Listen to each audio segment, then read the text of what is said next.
1 Whopper. We'll call him the Southern Group. Eastern Group is 50 east of Whopper. Eastern Group now turning cold angle. Understand, cleared to kill. Leader, past the line now. Clear kill, clear kill.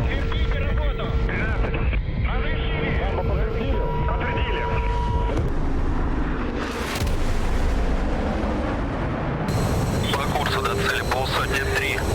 Больше 3. Понял. По фронту между целью 2 километра. Слева от нас справа 209. Пошли направо 209.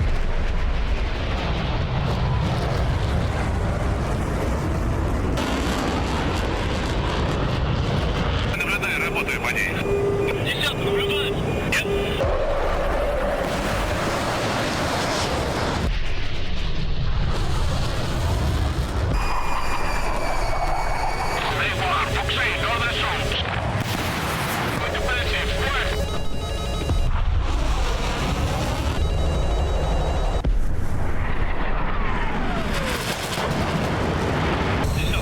Понял. Находит справа.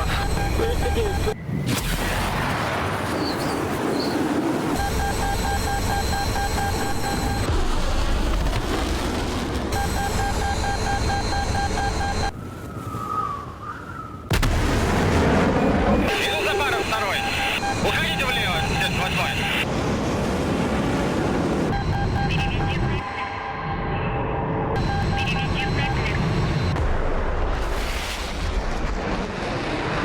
Пошел второй, за нами.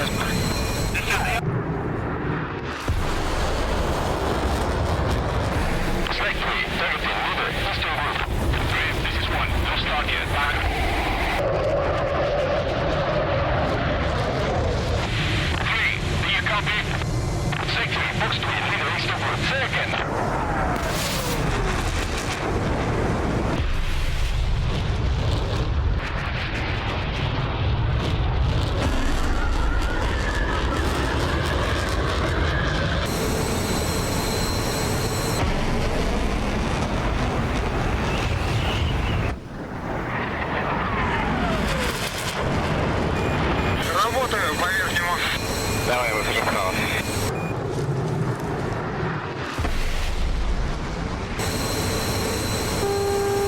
Понял.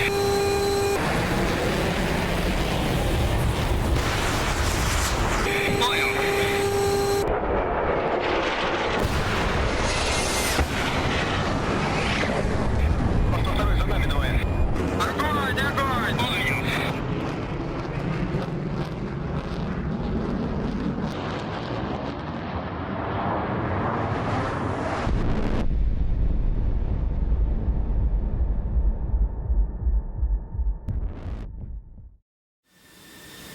Hey guys, feels like I haven't seen you in ages.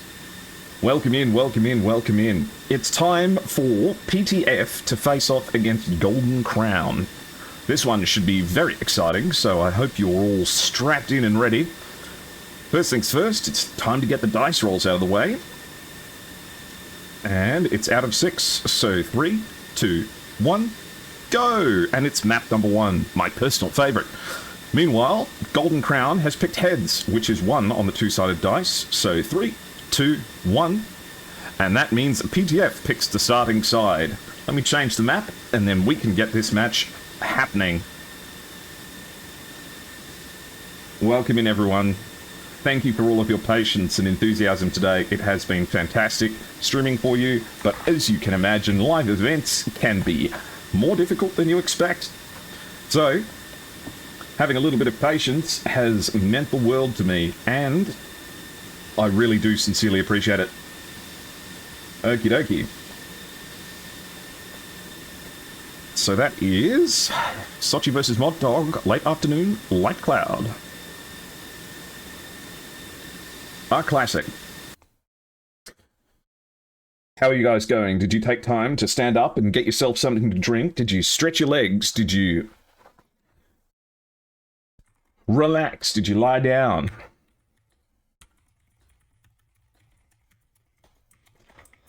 Okay, PTF picks the starting side, so as soon as they've made their selection, let's go and have a look at the lovely liveries of the combined forces of Golden Crown, a team proudly representing themselves from... where is it? Here it is. Golden Crown from Iran, and PTF, a team made up of a mix of residents of the EU and Pakistan. So, you couldn't ask for a more massive and varied match in terms of nationalities, planes, and anything else you can think of. You had a waffle? What did you have on your waffle? What's your favourite stuff to have in a waffle? I would give my life for a waffle with some ice cream, I think. I would love that. In fact, for dinner tonight, I got some onigiris as well. Some proper, really nice ones as well from a shop in town that does the absolute best ones. You got distracted, make a new Hoi 4 mod list. Excellent, excellent.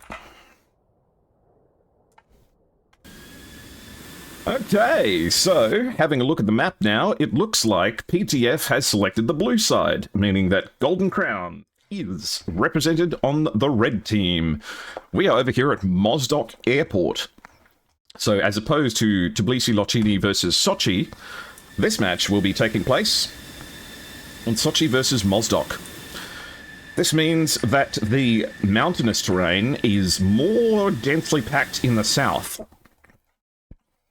and that a huge amount of the fighting will be dominated by the mountain ranges of the Caucasus. So if you were to compare this match to the previous one, and...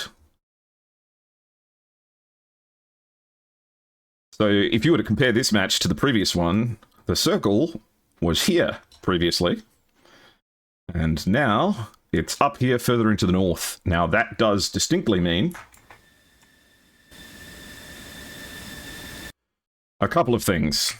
It means that you get to deal with some of the best terrain for close-range fighting. Players like Starry Fox 9 flying F-18s can truly thrive in this kind of environment. Su-27s tend to do very well as well, as long with anything with a helmet-mounted display. Larger aircraft like F-15s that lack hammocks do sometimes struggle a little bit with mountainous terrain. With that having had been said, it really is anyone's game in a space like this. Powdered sugar and syrup, I would have wanted some small chocolate chips as well. Oh my god, I'm so hungry. Pakistan? We might see quite a few jets. Shall we go have a look? Hello, Spade. Thank you for all of your help today. Also, Technotinium, Alpha Gator, and everyone else, along with Special K and his DCS server bot. So, for PTF, Echo, you are on the wrong team.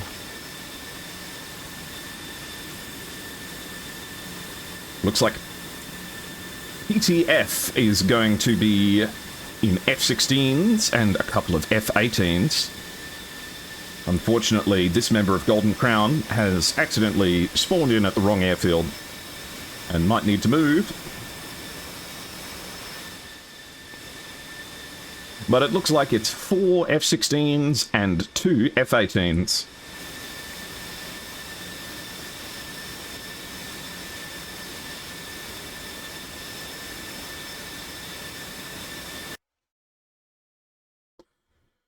Represented on PTF, we have Falcon, Zero, Gory, Baba Yaga, Kula, and Hawk 1. I particularly like this livery. I think it looks gorgeous. Gotta let you co-commentate one of these things one day? You gotta tell me you want to do that, because I'll let you. No Jeffies? Unfortunately not. So an F-15 to go along with the mix.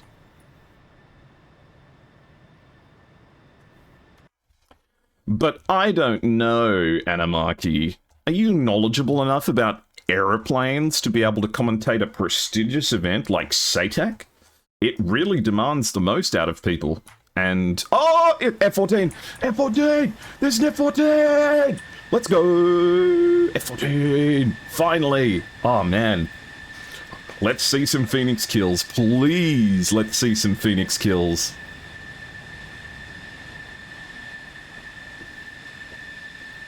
Though, if I'm not mistaken, are these AIM-9 P5s? These don't look like M's. These look like, something else.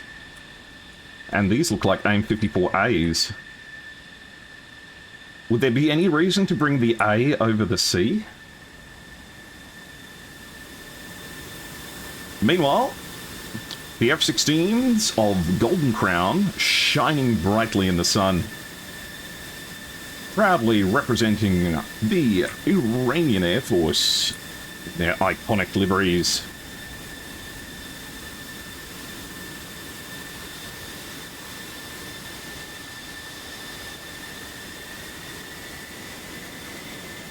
And they begin their taxi.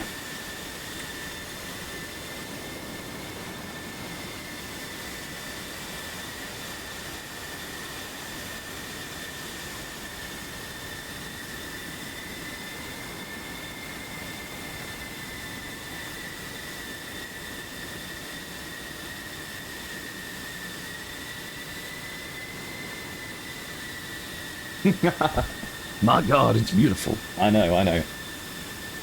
The Tomcat only has L and M? Okay, maybe it's a choice. More smash? Yeah, I guess so. I thought it was the Mark 60 versus the Mark 47 rocket motors that changed the smash. I thought the A and the C was just a difference in seeker head. The MK60A has a more powerful motor. I thought you could get both the C and the A with Mark 47 and Mark 60 motors. Because you can put a Mark 60 motor on a Charlie.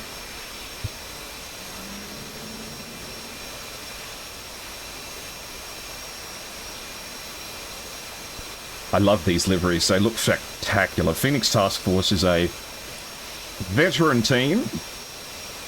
They have all the tools at their disposal that they could possibly want to go all the way this year. As it currently stands, Golden Crown has fought in one match and has not scored a victory yet. And PTF has not flown yet.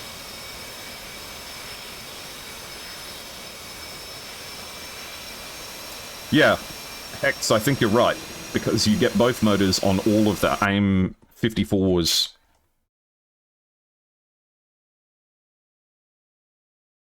It might be the weight of the advanced seeker head.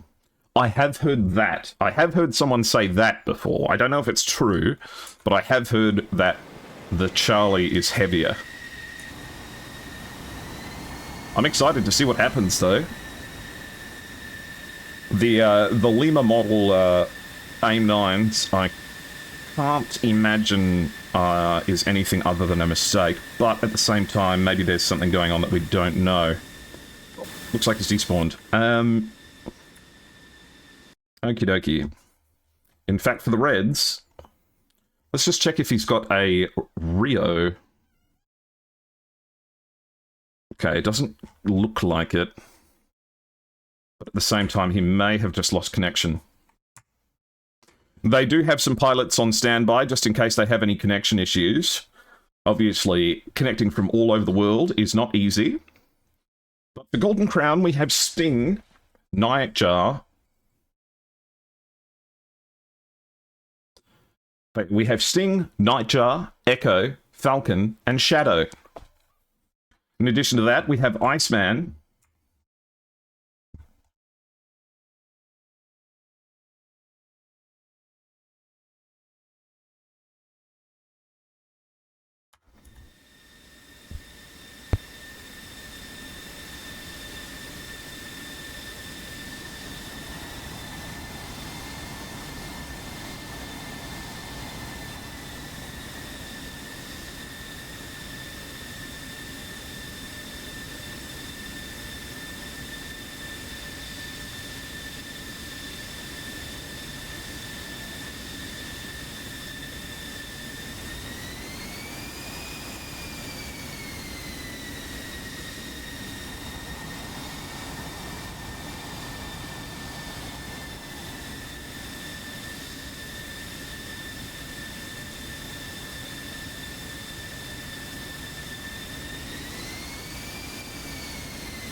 Looks like the members of PTF are getting themselves nicely organized. F-16 pilots sometimes like to wait until they get onto the runway to arm up.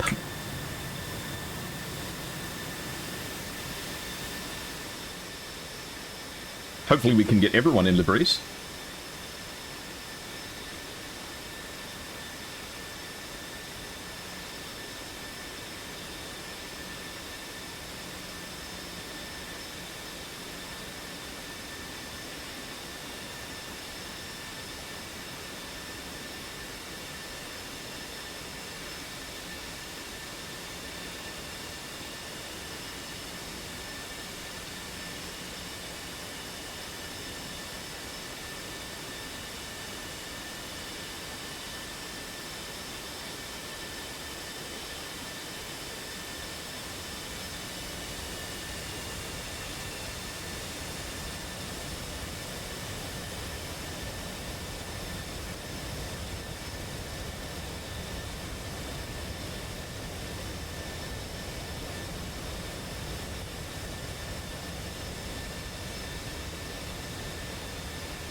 Is Arsho's mic heading out, or is that just me?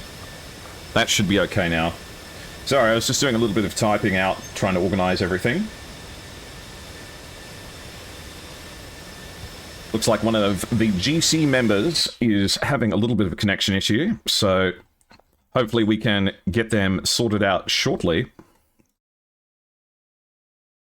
Looks like Active has joined in.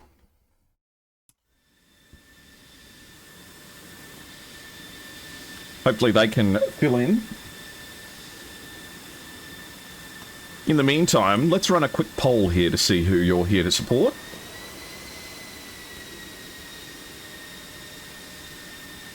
Make sure you cast your votes in chat if you're able to. For round one, are you here to cheer on PTF or Golden Crown?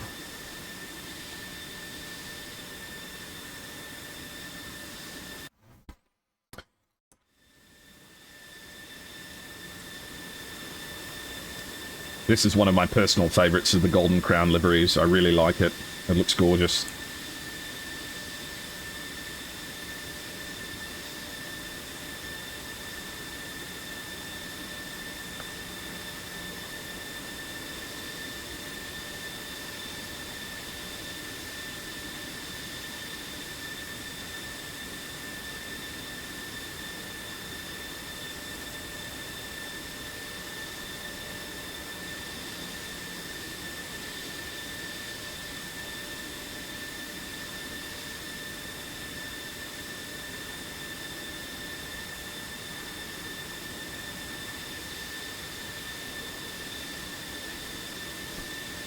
Okay, looks like we are getting Grey Wolf coming in.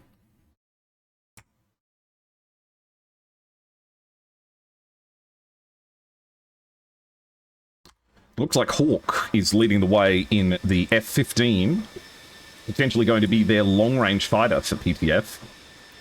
Wouldn't be surprised if we see this jet all the way up at altitude. And it's bringing the eclectic loadout that you see on F-15 sometimes, where they bring the extra Sparrows at the back.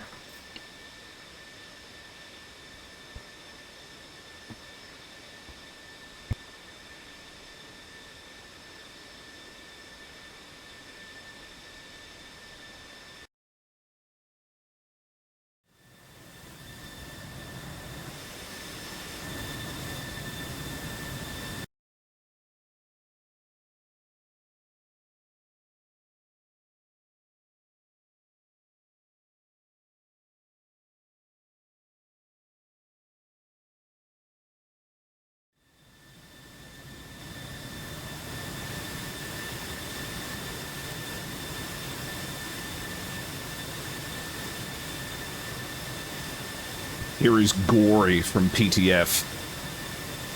A veteran pilot. Pride of Pakistan.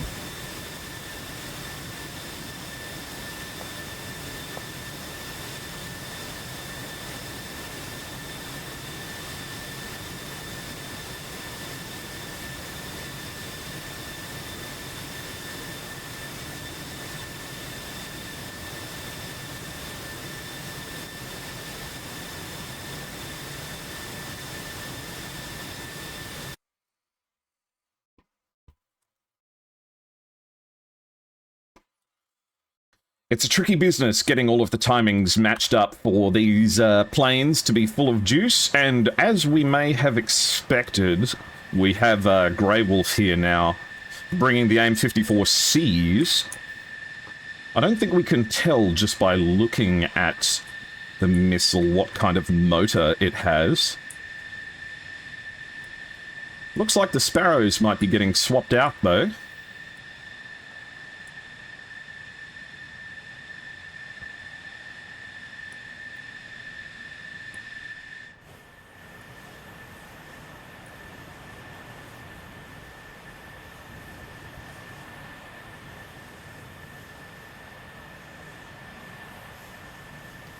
I really do hope that we get the F-14 to participate. Okay. Nightjar reports ready.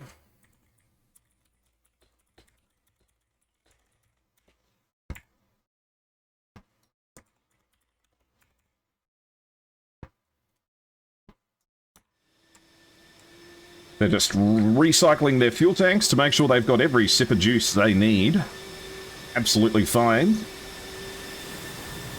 Looks like everyone's got their colours on now. And it's looking fantastic while they do it.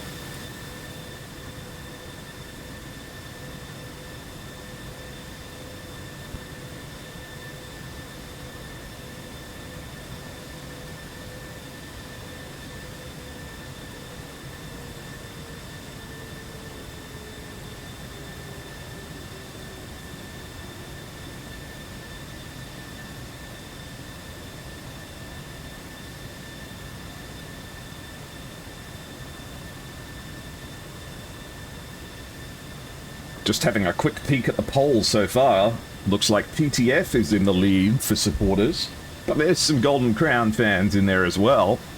We'll see how that changes after the first round. Sometimes you only get a measure of a team after seeing them fly. And this will be the first appearance of PTF within SATAC, a match that had to be rescheduled, so we've been waiting enthusiastically for this one.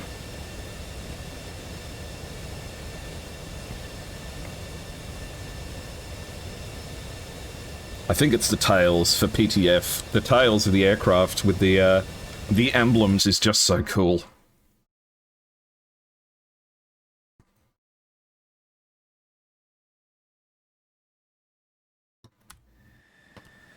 So, for the Iranians, we have all F-16s, plus an F-14. Meanwhile, PTF is bringing along an F-15, an F-18, and 4 F-16s.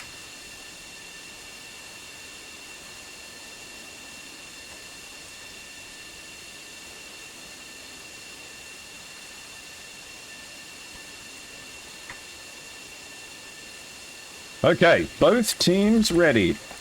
Get set. 10, 9, 8, 7, 6, 5, 4, 3, 2, 1, go, go, go. And there we have it. It begins PTF versus Golden Crown.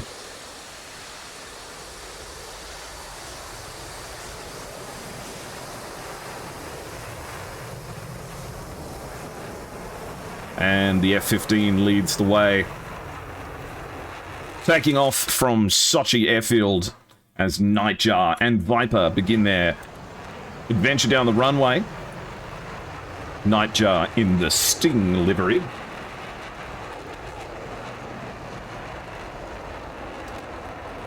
Packing triple bags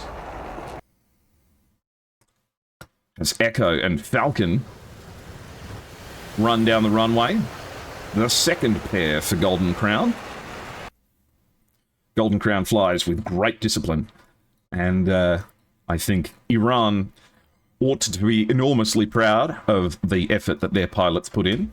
Falcon now progressing down the runway, proudly emblazoned with the flag of Pakistan.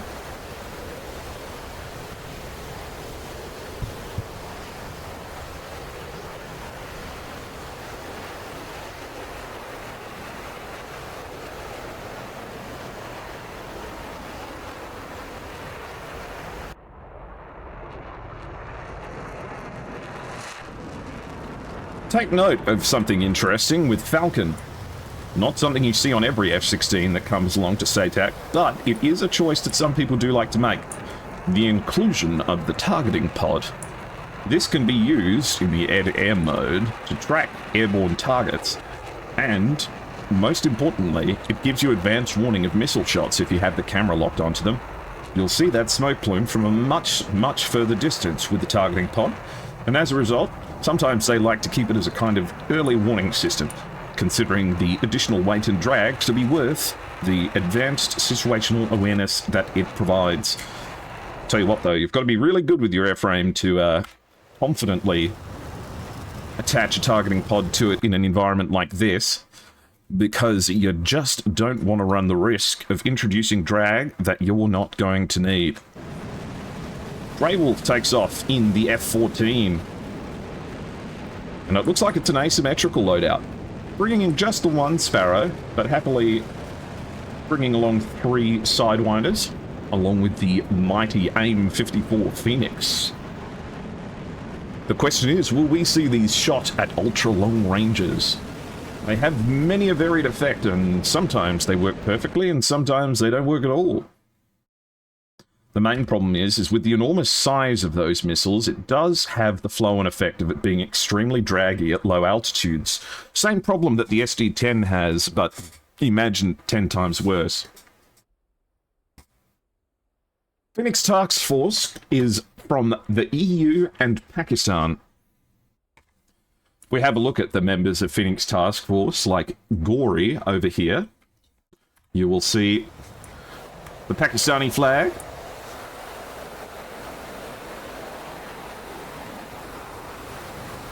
Looks like PTF are the favourites for round 1. We'll see whether or not you guys are right.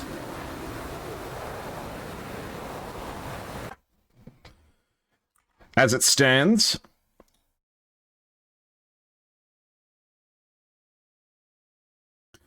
we currently have Hawk 1 leading the way, as you may have expected for the aggressors. Climbing healthily up to 36,000 feet and coming close to the circle. Meanwhile, Nightjar and Sting are right next to each other, flying in formation.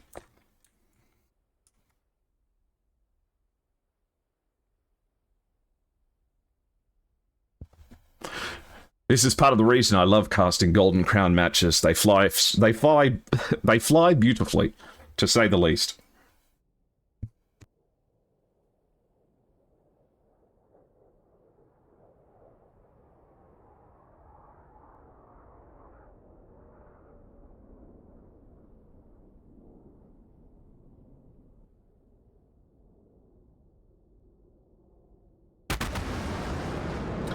Sonic booms cut through the sky.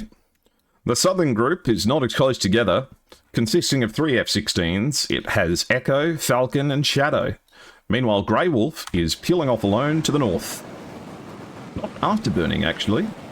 Seems quite content just to mosey on into the circle as opposed to thunder run it in. Hawk 1 successfully enters the zone, capturing it for the blue team, though with Sting and Nightjar not far away. I doubt they'll keep control of it for long. As the battle area is contested, it's last man standing, so long as they can make it back to their own home base. You guys know the rules. No AIM-9Xs, a maximum of 4 Fox 3 missiles. Beyond that, everything is possible. All airframes are permitted. You will struggle to find a more varied and overall unique event such as SATAC. Let's watch Sting and Nightjar enter the circle. They've crossed that invisible threshold, and it's a fight. Golden Crown accepts the challenge and begins their journey towards inevitable conflict, with Nightjar and Sting 90 nautical miles away from each other. Cooler, the second to enter the circle for PTF in the F-18, already clean with that belly tank coming off. The F-18, not necessarily known for going quick. However, once you get it lean and mean like this, you can really get moving. Yes, the Tomcat is flying with Jessa.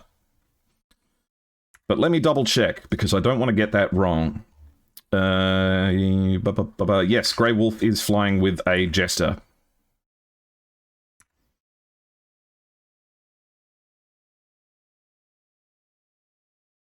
The gap is very quickly closing from 90 nautical miles to 70 in a matter of seconds. Falcon enters the circle, the first of the F-16s for PTF to make it in. This is the targeting pod-equipped one. Here to keep an eye on the sky. Echo makes it in, leading the southern group of F-16s.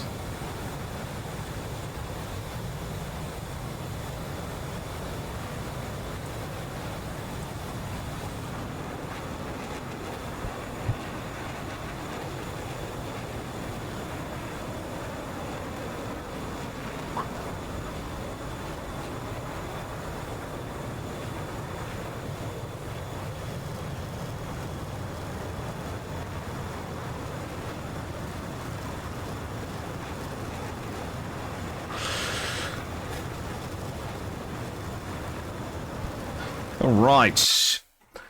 The first AIM 120 is in the sky. Looks like it came off the wings of Nightjar, who launches off the first AMRAAM of the match, still with the belly tanks on, and out comes a second AMRAAM. Hawk and Nightjar and Sting and Cooler have launched their first missiles. They'll crisscross in the air. 48,000 feet, travelling at 1,600 knots. That speed will gradually reduce at this altitude.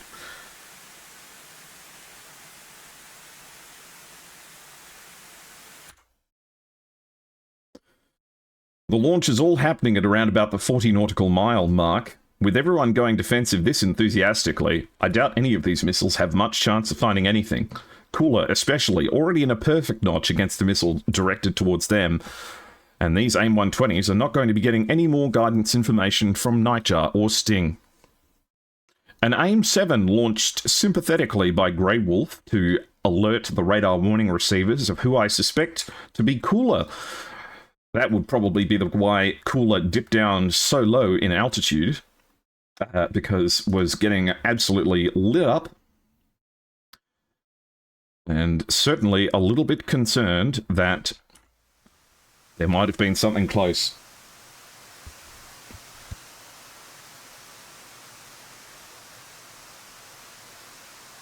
So this Sparrow reduced to the status of noisemaker.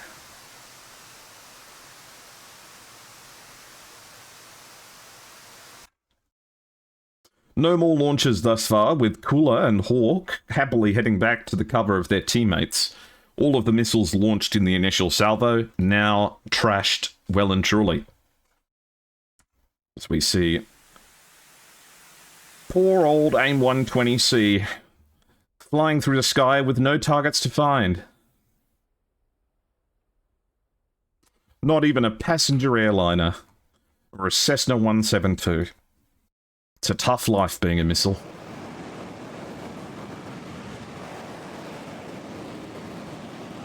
And yes, the Tomcat is not even afterburning yet. Has dropped its belly tanks, so is on internal fuel now, but is only at 30,000 feet, and is not going very fast at all. So it looks like the F-14 may be an asset that they're just looking to hold on to for a little bit. Cooler passes underneath one of his F-16 teammates, with about 10,000 feet of altitude difference. Grey Wolf might be looking for the chance to speed up now. Hello, Hate to Lose. How are you going? Hate to Lose from the Dogs. A terrifically entertaining match between those teams. That was on Saturday, wasn't it? Make sure, yes. Yesterday evening, the 51st TVO fought the Dogs. That was a tremendous fight to watch. The F-14, not willing to commit to the fight, has now elected to drop altitude. Delayed gratification play. The lady I see for that charges me $200 an hour.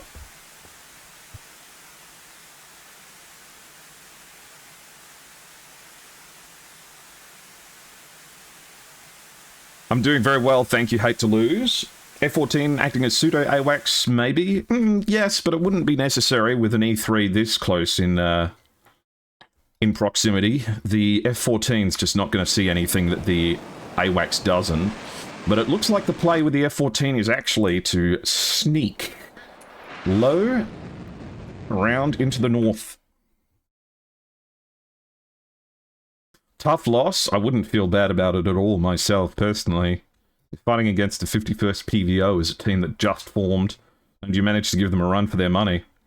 It's not exactly something every team can say, even those that have been flying for decades. Sting fires an AIM-120 at 33,000 feet. It has 22 nautical miles to cross for Cooler, and 20 nautical miles to cross for Falcon, but it looks like it's going for Cooler. Hopefully Cooler's got the presence of mind to realise that this one's on the way.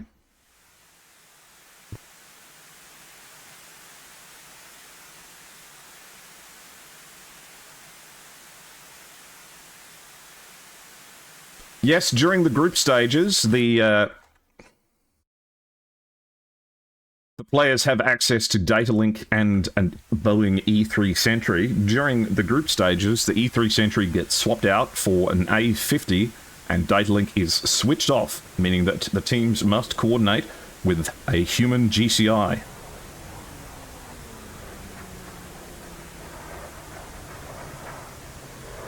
This missile just narrowly missing Cooler, going a little bit silly at the end there, but a good shot nonetheless, with enormous potential. Grey Wolf here, still lurking around in the north, saving fuel. My question is, what might this play be? Because there is one thing about Phoenixes that does catch people off guard, and that's how good they are at close range. Despite the fact that they're the size of many buildings, or telephone poles, they do have a je ne sais quoi when it comes to close-range fights, because those enormous control surfaces and very long motor boost time means that that missile can find its target 9 times out of 10. All the members of Golden Crown, I think, willingly and actively throwing down the gauntlet, challenging the members of PTF to come fight them in the mountains. Grey Wolf is now closing within 12 nautical miles of Falcon, who fires the first AIM-120. It would be tragic to lose Grey Wolf with all of those Phoenixes from one missile fired like this.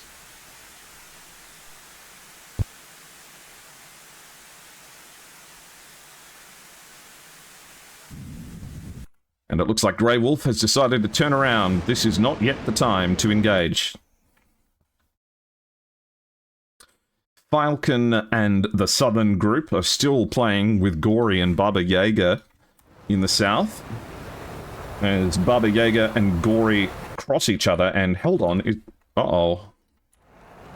Something's wrong. Gory has had a landing gear malfunction, potentially.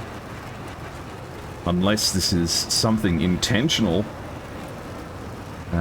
But Gory's got his wheels down. I don't think the F-16 can fire any of its Fox 3s without bringing its wheels up.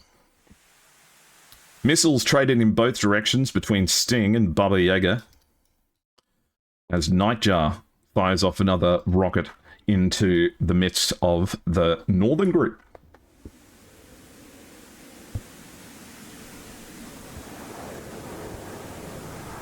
You're allowed to shoot down enemy AWACS. It has...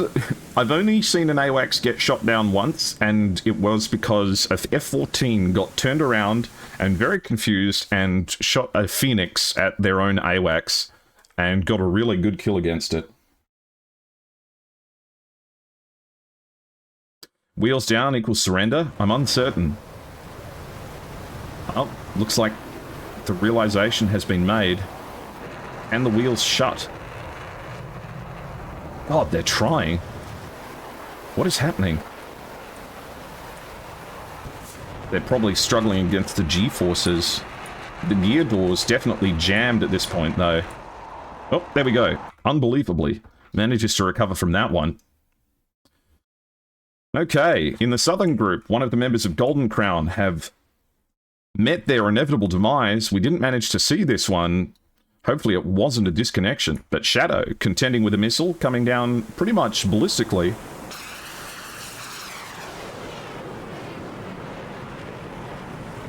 It's going to be close. Inches. It misses by centimeters. Does not go for the F-16, and Shadow gets away with it.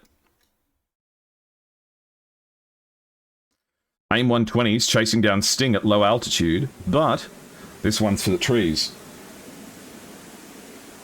Bam. Grey Wolf in the F-14 is now pushing forwards.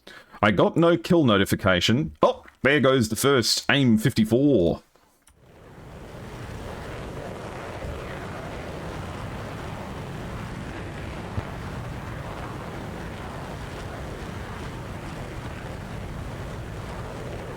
That motor burning for all it's worth. Not entirely sure who it's heading for, though. Potentially towards Falcon. That will be relying on its own rocket, its own internal guidance now, as that Phoenix introduces itself to the terrain. Grey Wolf with one Phoenix left. No effects thus far. Falcon contending with the southern group, virtually alone now. AIM 120s pulling in behind. No track, though, as Falcon gets away. Cooler now getting very close to Grey Wolf. The F-14 takes an AIM 120 to the face, and that AIM 120 successfully actually manages to take out the AIM 54 Phoenix at the same time. It was coming off the belly rail as the missile impacted, and Grey Wolf exploded sympathetically with his rocket. This missile at low altitude, not with enough energy to try and catch Nightjar, as Sting gets awfully close to Falcon and Cooler here, but is down to one Sidewinder. So Sting may end up having to rely on the gun here, as Zero pulls in behind Sting. An AIM 120 comes off the rails at remarkably close range. This one's for Sting. It's got track of him. Sting starts delving down into the terrain. Nearly manages to get it into the trees. But no dice. Sting becomes part of the environment. Nightjar pushing towards the hostile bandits now. AIM 9s on the wings, but no Sidewinders. An AIM 7 going out towards Nightjar, fired by the F-15. If the F-15's radar can keep its target painted, then this missile actually has a lot of potential. Chases down Nightjar. Shadow and Falcon, relatively far away from the battle. However, in the southern group, Zero manages to take out Sting. We've lost a member of PTF, but no kill message, which is confusing. Another AIM 7 coming out, chasing down the F-16.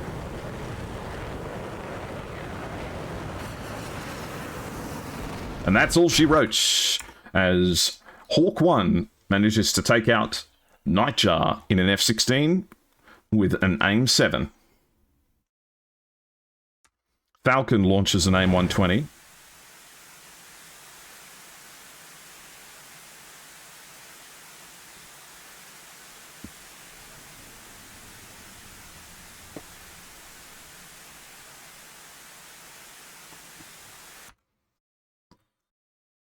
No luck with that AIM 120. Looks like it's going for Hawk 1.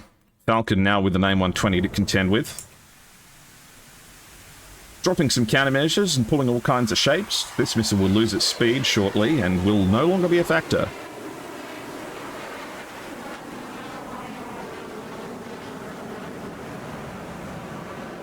And evaded it is. Shadow peaks up just long enough to launch an AIM 120 of their own. This missile pulling an enormous amount of Gs. looking desperately for Baba Yaga. Just not having the speed to quite track him down. This one gives up and goes for the dirt. Falcon fires an AIM-120 at close range. Takes out Falcon. Falcon takes out Falcon. Oh my goodness, there are two players called Falcon. And one of them killed the other. And I just ran over something with my office chair. It made a loud crunching noise. What the fuck was that? Okay, I don't even want to know. RTB. Looks like PTF manages to secure the victory. 0 goes straight up.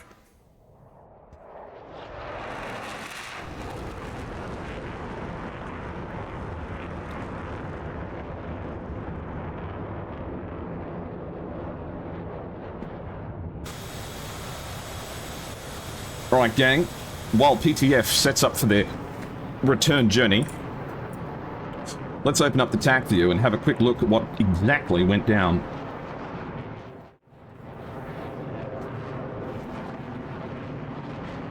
Firstly, let's check on the status of Grey Wolf's Phoenixes. Where did they end up? Grey Wolf, pulling an extended sneak around to the south, launches the first Phoenix here. However, the inherent flaw in the Phoenix reveals itself almost straight away as this missile tries to pull an intercept against Falcon, and... ugh, no chance. Grey Wolf effectively pushed away by Falcon. Goes for another shot here. Truth be told, though, let's have a look at the range on this. Presuming that this is a shot towards someone like Cooler, that's a 16 nautical mile shot at low altitude. I wouldn't expect an AIM-54 to have the energy to cross a maneuvering target in an environment like this. I definitely wouldn't shoot further away than 10 nautical, and I would probably aim to go for 8.5 or lower.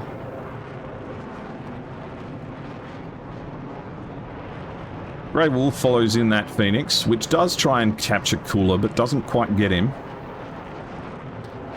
Grey Wolf pushes, another Phoenix comes out, this one goes straight for the dirt. Looks like it might have been towards Falcon up here.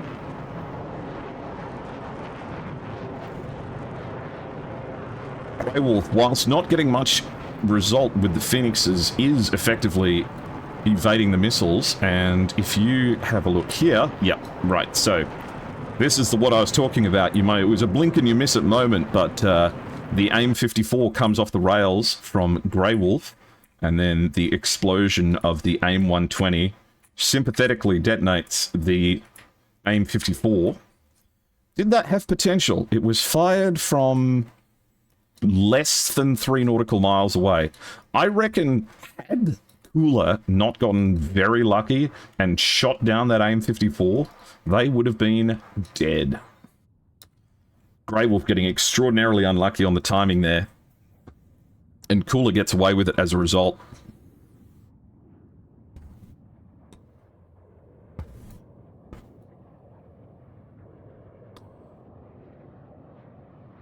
Echo here. Looks like it might have been a disconnection, unfortunately. Which must be enormously frustrating for Golden Crown. Falcon gets caught up in the battle, and just the wrong moment to turn here as Falcon gets shot down by Falcon. Both of them are flying Falcons, and they both called Falcon, and one Falcon shot down another Falcon in a Falcon. Unlucky that this missile didn't notch. I did sincerely think that there was a chance, especially with the, whoopsies. Especially with the, especially with it being so close to the ground, but that missile did track effectively at that range, which is quite impressive. Shadow. Round about the same time, has a missile catch up from Falcon. Unbelievably, actually. Falcon here managing to get a dual target track against Falcon and Shadow, successfully launching off 2 AIM 120s and splashing both bandits almost at the exact same time. So, an MVP performance from Falcon there.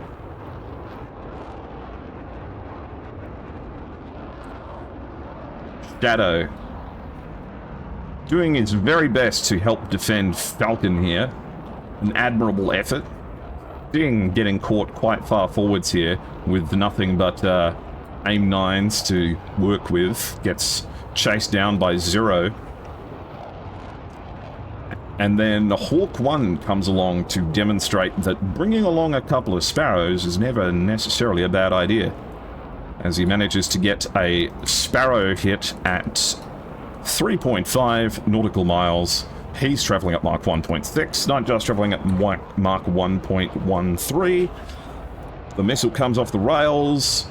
Its speed peaks at 2.6 Mach, and by the time it catches up with Nightjar, it is still traveling at Mach 1.9, which is fast enough to catch up with anything.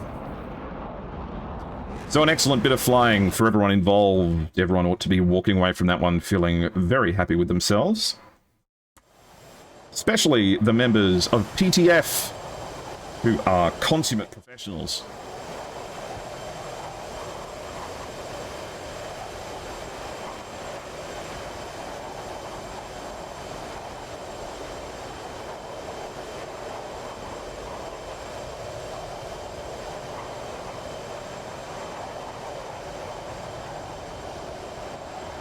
Also important to mention is that while this SATAC match is happening, there is another one that is happening at the same time, being hosted by 81 Banana.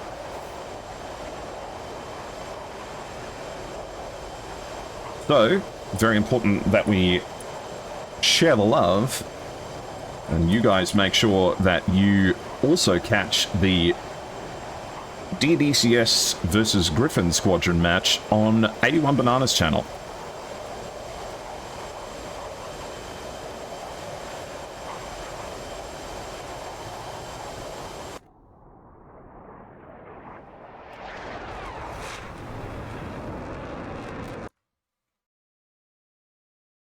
Gory leads the way back home. Hopefully the landing gear still all works after being potentially a little bit overspeeded in that match.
Looks like Gory's wheels are working, and he's on the short final.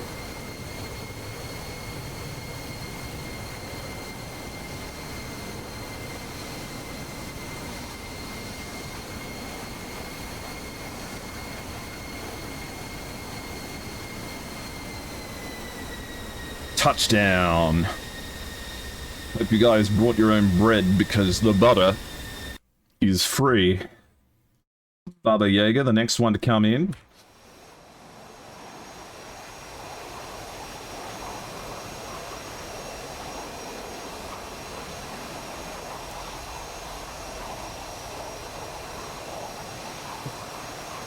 I do like the way that their nameplates, I don't know how they've done this effect, but their nameplates almost look like they're embossed or they stick out a little bit.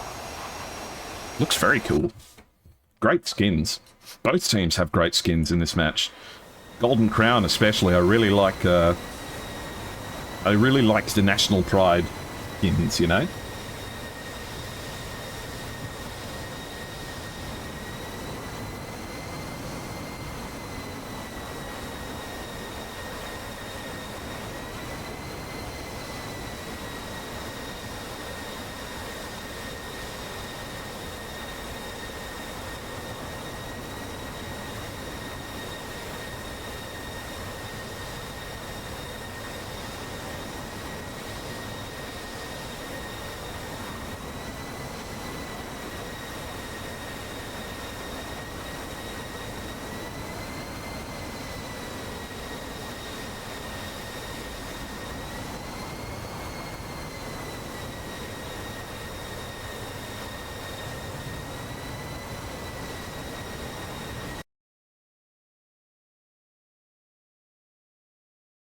Looks like PTF are all lining up on short final at the same time.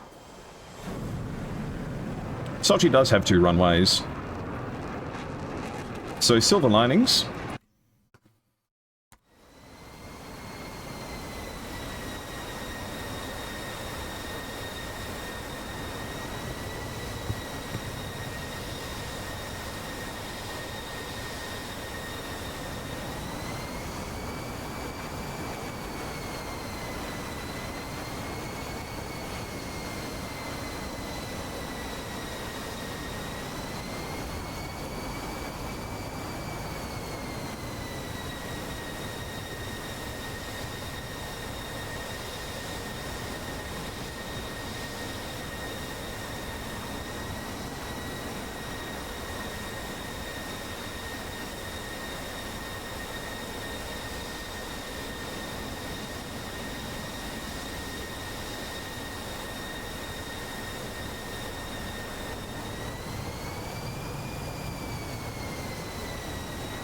Is it hard or even possible to do layers in the livery? Truthfully, I don't know.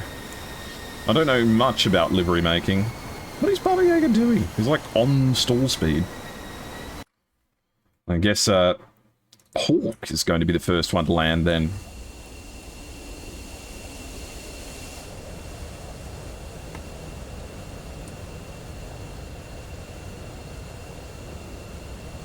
I still can't believe there are 2 players named Falcon flying Falcons, and one of them killed the other.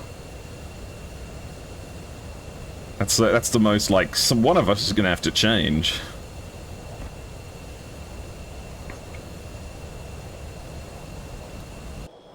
These landings are all too plain and simple. Baba Yaga is dropping countermeasures over the airfield.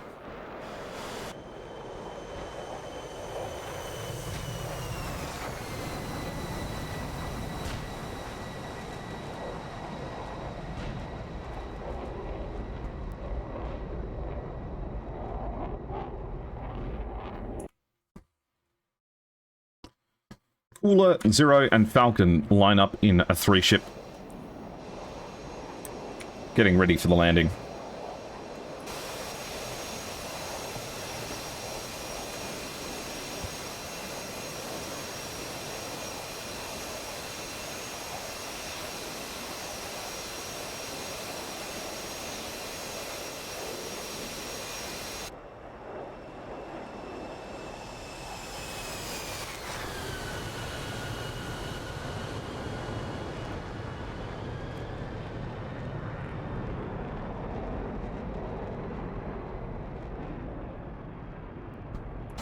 Someone should do a novelty squad of Falcons flying Falcons.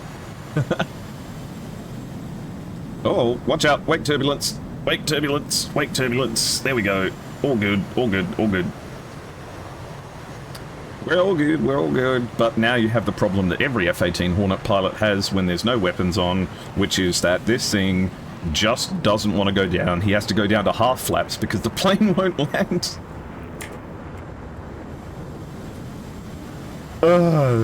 The F-18 just wants to generate lift no matter what. Falcon, and the Falcon prepares to land. That targeting pod, evidently having had been the right choice.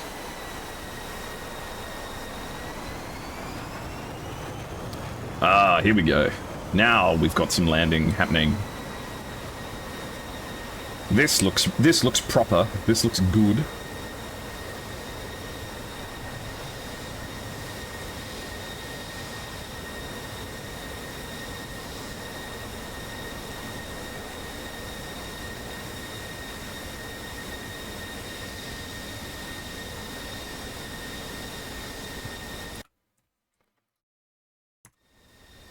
Good, good, good. Down goes Falcon.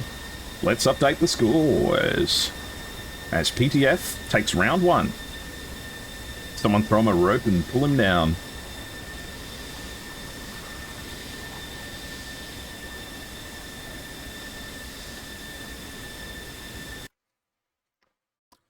Baba Yaga comes down.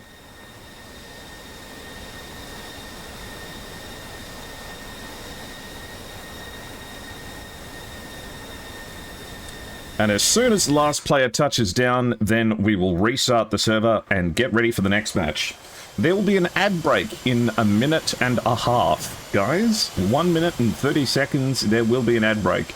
You won't miss anything. It'll just be the servers restarting and getting ready for the next match. So, now's the time to stand up, stretch your legs, get yourself a glass of water, just like I have here, with ice.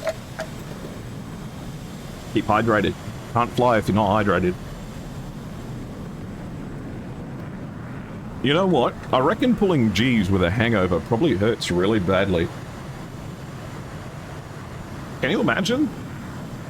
You're like, hey, I'm gonna have to pull a 9G turn today. Also, I'm really hungover. I think my head would just explode. Instantly die.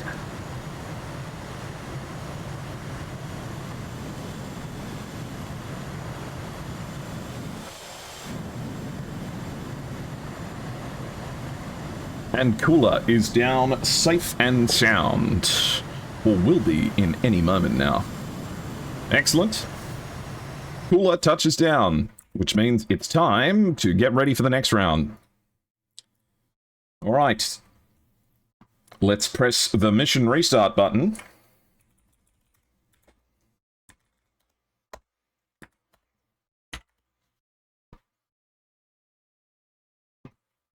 The surviving members of PTF being Zero, Gory, Hawk, Baba Yaga, Falcon, and Cooler.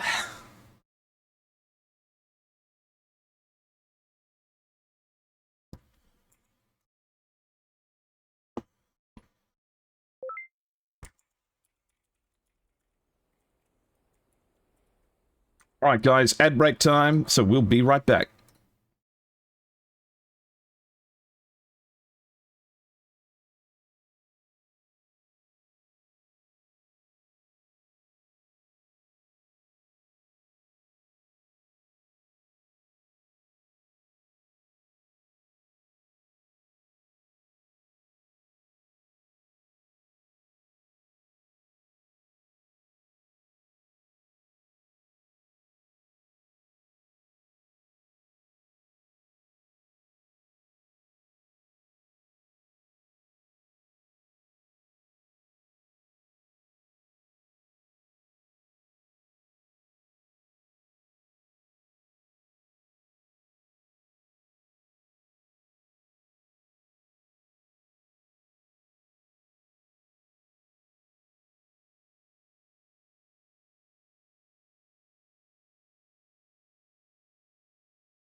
Running a dedicated DCS server can be complex, time-consuming, and expensive. And after all that effort, you still might not get the smooth, seamless experience you're looking for. That's why virtual pilots and virtual squadrons choose MasterArm as a ready for immediate use solution and for peak efficiency.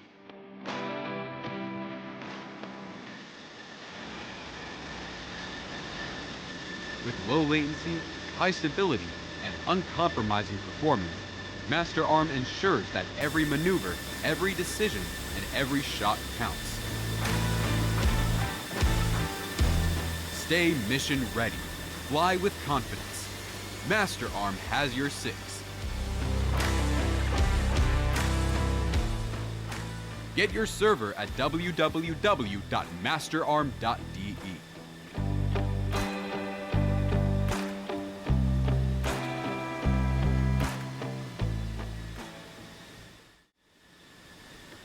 And welcome back, everyone, to round 2 of PTF facing off against Golden Crown.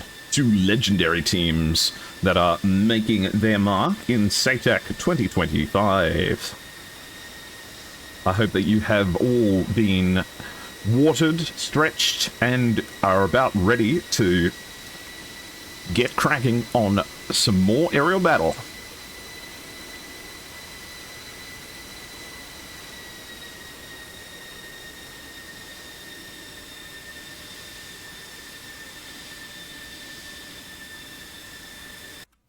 So, representing PTF, we have Falcon, Hawk 1, Zero, Gory, Austin, and Cooler.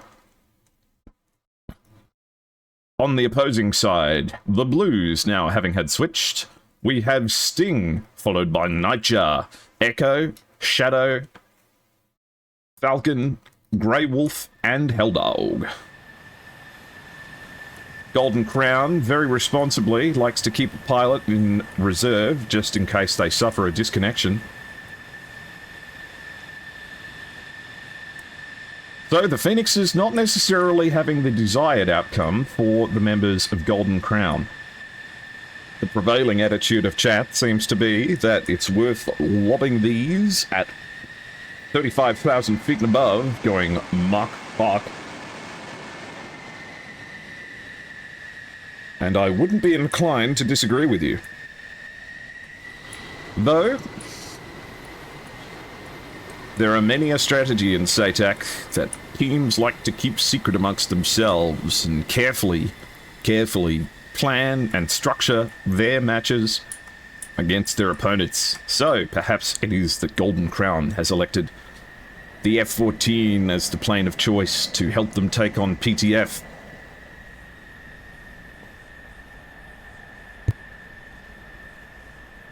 Let's get a poll up on the screen. I'd like to see who you're here to support.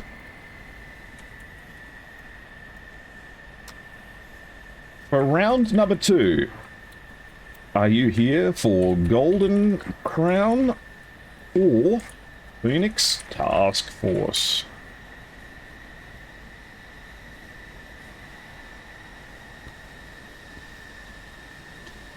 It's shaping up to be an excellent match all the same. So, fasten your seatbelts. Get your popcorn ready.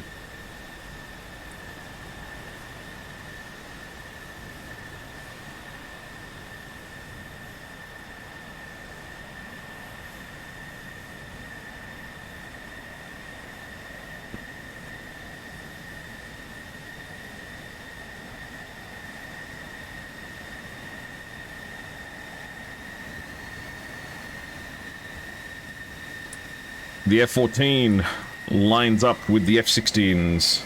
Now, I don't want to say that the F-14's a particularly massive aircraft, but it do be kind of huge. Thank you, Sharklet. Kind of you to say. So, Golden Crown is lined up, and they are looking relatively ready to go.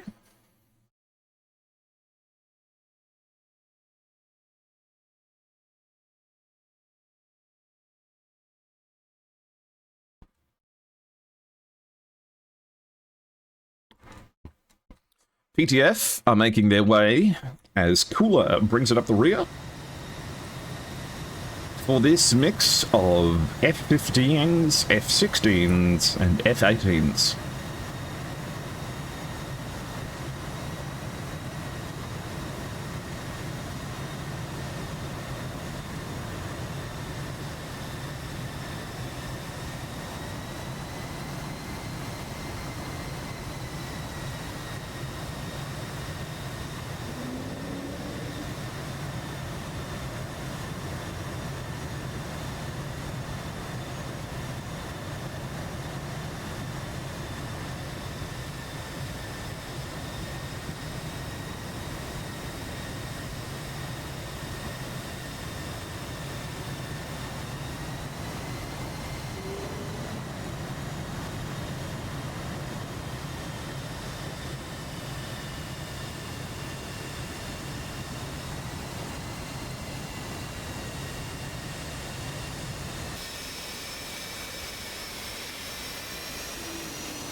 And everyone's being wonderful to each other in chat, which is always a good thing to see.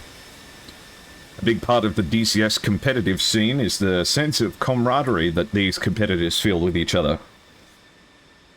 Competitive DCS is an environment that only has a few members, a small but loving community of people dedicated to our beloved niche hobby.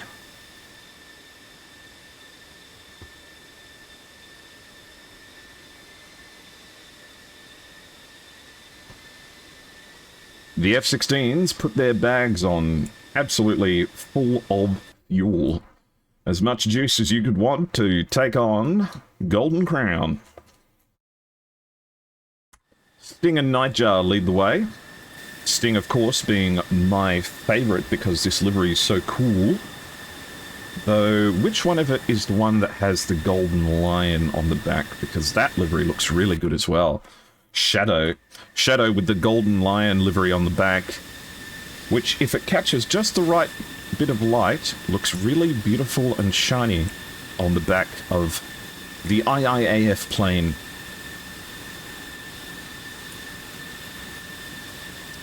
But the funniest thing is, I didn't even know he was Italian. But, just goes to show. Sting, Nightjar, Echo, Shadow, Grey Wolf, and Helldog all lined up. PTF are just getting their wing tanks on, and as soon as we hear that they are ready to go, we will call go, go, go, as Falcon and Zero stand there in their beautiful digital camouflage. Can you give us, joining late, a recap of the teams? Of course, PTF, Phoenix Task Force, is an international team with members from the EU and Pakistan, particularly Pakistan, as they take enormous pride in their national identity. Whereas Golden Crown is a team from Iran. All of their pilots, I believe, are nationals. Get set. 10, 9, 8, 7, 6, 5, 4, 3, 2, 1, go, go, go. And there we have it, the beginning of round 2. Golden Crown, an Iranian team. Always lovely to cast their matches, especially seeing as some of their fellow countrymen come along and cheer them on. Golden Crown didn't manage to secure a win on their first match, but they are a very good team. I think they have been throwing some curveballs with the lineups and the groups that they have been placed in, but that is the rub of competitive matches. You're going to have to face tricky teams at some stage or other, and it looks like Golden Crown has been dealt a pretty severe hand. PTF has a long history of competition, and on top of that, a long history of winning. They take it seriously, they train hard, and they represent themselves excellently in this competition.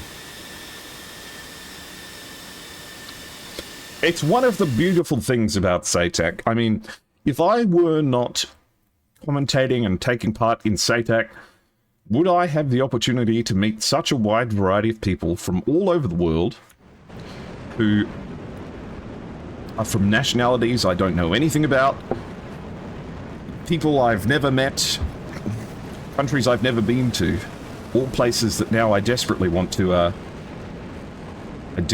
go and visit. Oh, he has to raise his wheels. Please raise your wheels. They'll get stuck.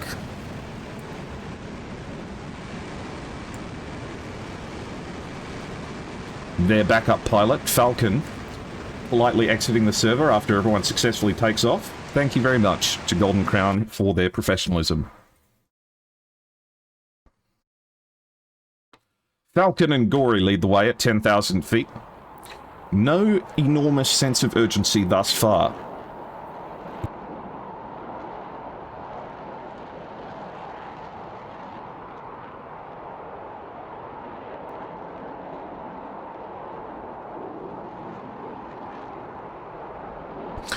In terms of teams that have a specific nationality assigned, let's have a look. The Persian Air Force from Iran, In-Sky from China, Nemesis from Greece, the Sky Elites from Saudi Arabia, Golden Crown from Iran, ACR and GVAW from Thailand and Indonesia, 367th MTSO from Russia, South America and Spain, Chinese Jade Long from China, 9G from Russia, Belarus and Ukraine, Ghost Unit from the USA, the 501st from the USA, Red Star from the USA, plus some internationals, Blue Arrows from China, 76AF from China, PTF from the EU and Pakistan, the 36 Stormo Virtual and Nusiga 101 from Italy, Gun from Taiwan and China, BK from Russia and Belarus, and the 71st Warcom from Bangladesh. Just a couple of the teams that are participating in SATAC 2025.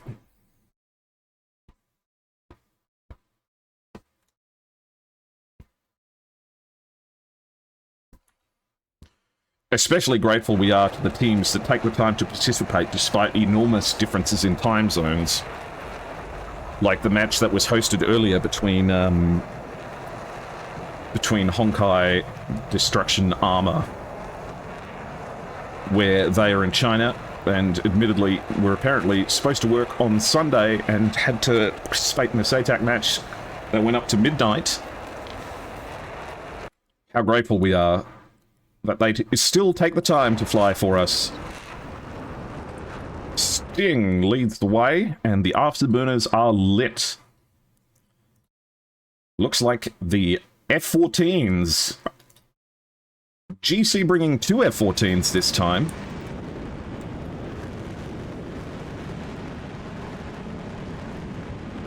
And there certainly appears to be a helicopter hovering directly outside of my apartment window.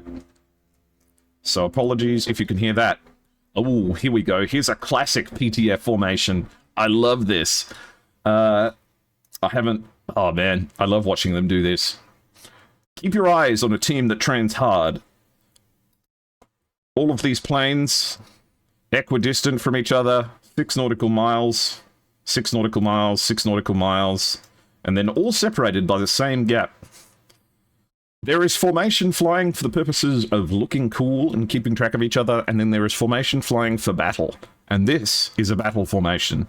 As you see, the lead units are at 20 and 25,000 feet, with Hawk 1 and Cooler in the rear at 38,000 feet, preparing to cover them off.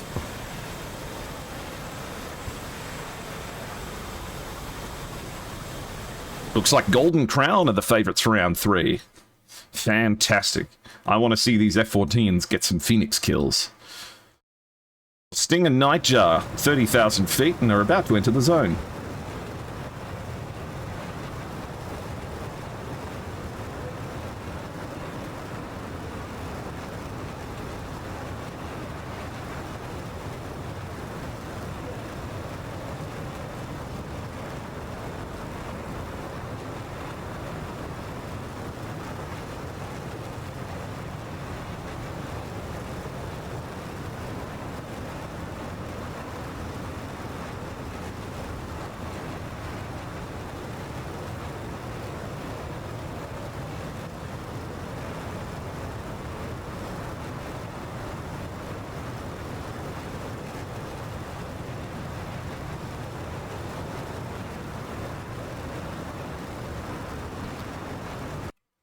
Golden Crown enters the zone with Sting and Nightjar going at Mach speed, but PTF, leading the way with Falcon with the early warning targeting pod, have entered the circle as well, meaning that it's a fight.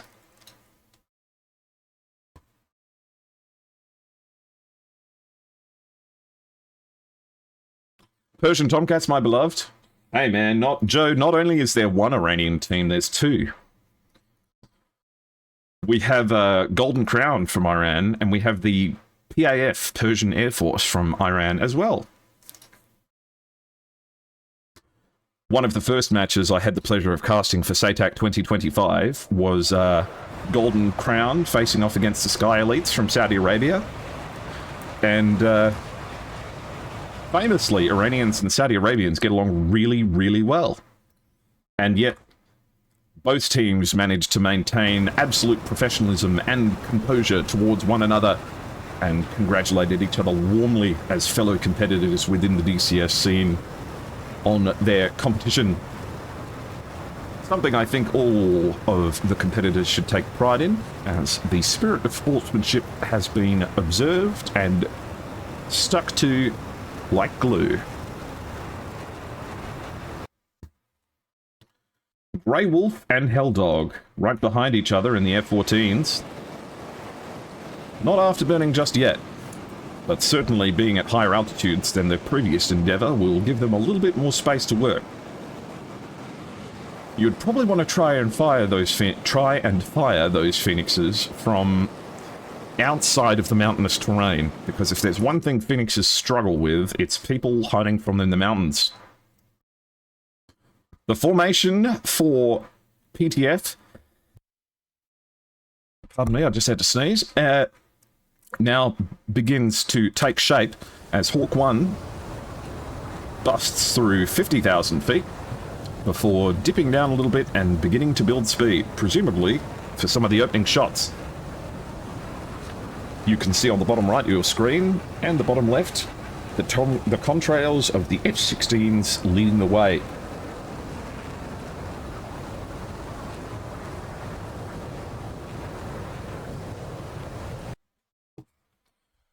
Not a missile launched just yet. Sting and Nightjar are 49 nautical miles away.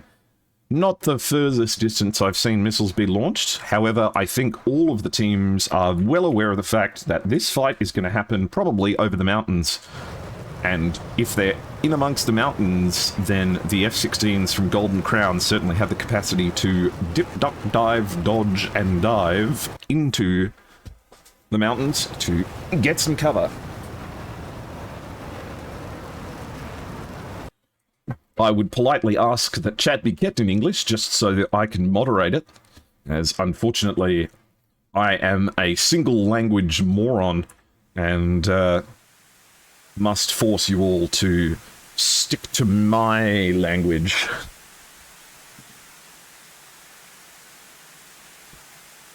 But it's good to see you. Kawasaki Pig. Are you a GC fan here to watch? AIM 120 looks like it might be making its way towards Sting. If it does actually acquire him, then it does have the chance to be a significant threat. Though it does look like it's just flying straight over the top of him and going for one of the targets further in the back. The first of the AIM 54s comes off the Tomcat, launched in what feels to me a much more suitable environment. Travelling up to 66,000 feet, it is travelling at 1,400 knots, which is not especially fast, but certainly fast enough to make something happen. Another Phoenix comes off from Grey Wolf, its motor burning its way all the way up to 50,000 feet.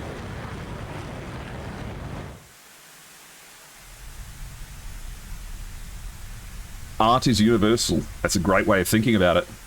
Hopefully this Phoenix actually gets the steering command to angle down, because Phoenixes, just like SD-10s, have a bit of a bad habit of sending themselves skyward and disappearing.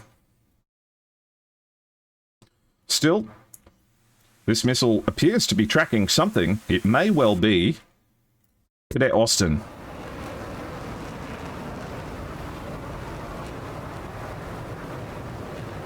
No worries, Kawasaki. Well, it's a pleasure to have you here all the same.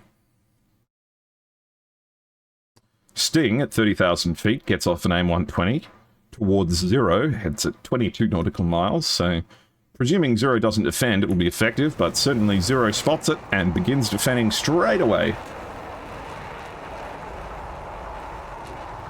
Good communications and situational awareness by PTF, knowing exactly when it's time to go. The first pair of AIM-54s are losing their speed. This one's gone up to 92,000 feet into the air. And this one is now traveling so slowly that you could probably catch it with your hands.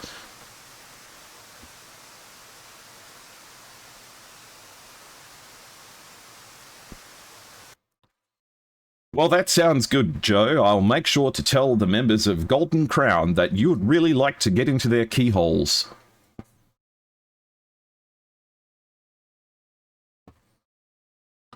Another AIM-120 comes out from shadow this time. 30,000 feet yet again. Doesn't feel like that high up when you're fighting amongst the highest mountains in the Caucasus. The first AIM-120 is chasing down Cooler, but this thing is as slow as a truck and is not really going to find anything up here except the ground as it begins its downwards journey. Let's check on that missile that is at 69,000 feet. Oh my god, it actually found something. Okay. We may have a certified Phoenix moment about to happen. Phoenix launched into the stratosphere, has found something as it's falling out of the sky. If this hits, I'm going to do a backflip and probably give myself a spinal injury.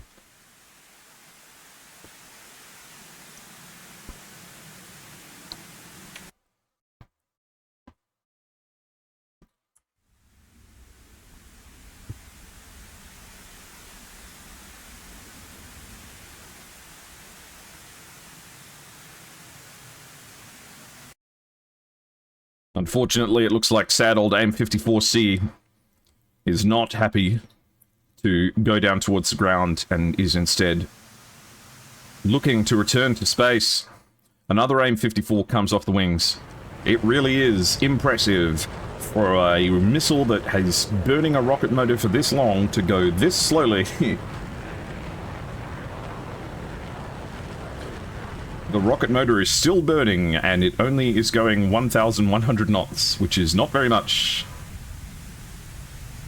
Now it's at 700 knots.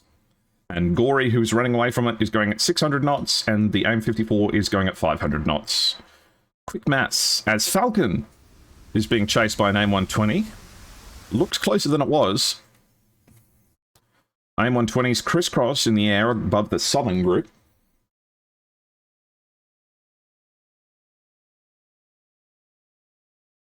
These F-14s doing a very good job of managing to corral Gory and Austin away from the fight in the Southern group. So it's a 2v2 and then a 4v4, two distinct fights happening here at the moment. Plenty of AIM-120s getting trashed in amongst these mountains. Getting hits in amongst these valleys is very, very, very difficult. Though this one does have a little bit of potential if he flies right into it. Oh, with terrible luck. He flew right into it. Did it take him out? Is he okay? Somehow, Sting gets away with it. Missile must have had a bad fuse or something. Sting survives the hit.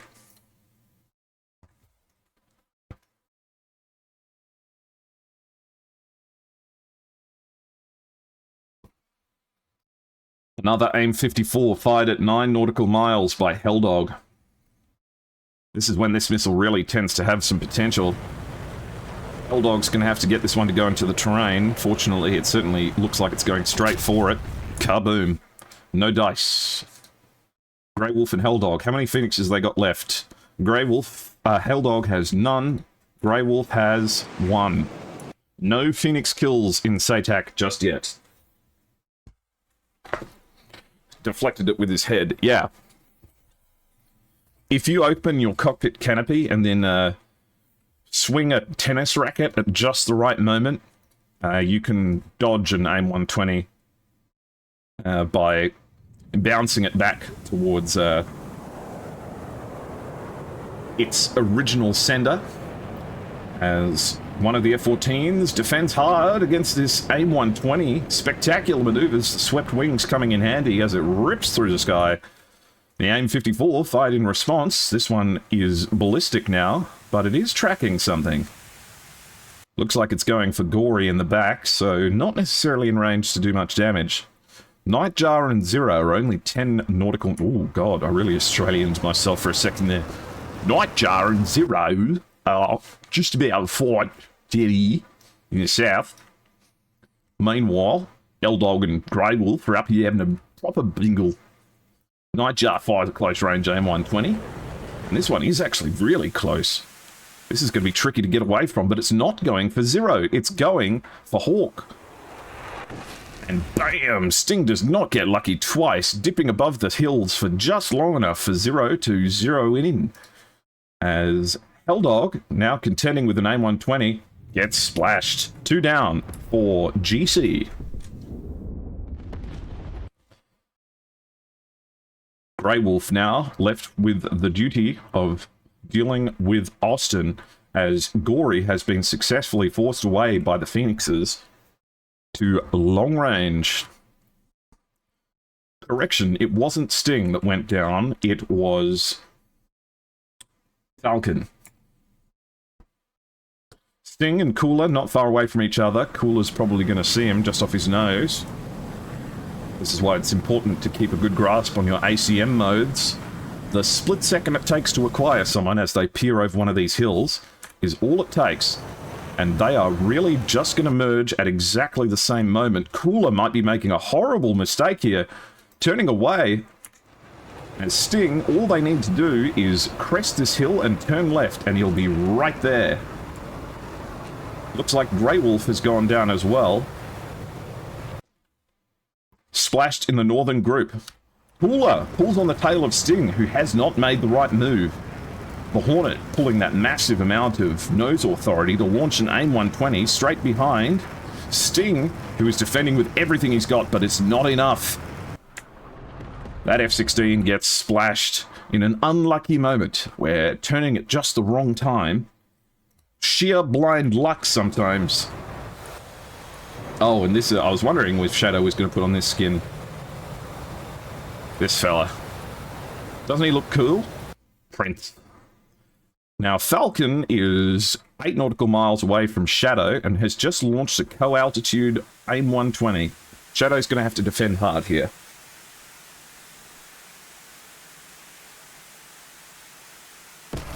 Shadow, unfortunately, gets caught up with by that missile, as Echo fires one towards Zero. This missile, struggling with the terrain, manages to get notched, but reacquires Zero. And impact! Zero goes down. Echo managing to get the first kill for PTF in this match, but there are a lot of AIM-120s coming to avenge their fallen comrade. This missile's trying everything it can, but just misses by centimeters. Echo somehow gets away with it. Needs to keep as low as possible as an AIM-7 comes off the F-15. Needs to maintain radar lock the entire time, and it looks like this one's gone stupid as it flies directly over the top of the Echo, who is now turning on to see the members of... Oh boy. F-15 coming in, trying to intercept Echo before he can do anything. Is relatively behind him, but not necessarily close enough to make something happen. As Echo fires off a missile here, an AIM-120 going towards the mountains, and then Echo defending with everything he's got. Not down yet. Flies through the mountains. An AIM-120 goes for him. This might be it. Impact. Echo gets splashed by Falcon, but not before giving them a real run for their money. We'll check that all pilots are down.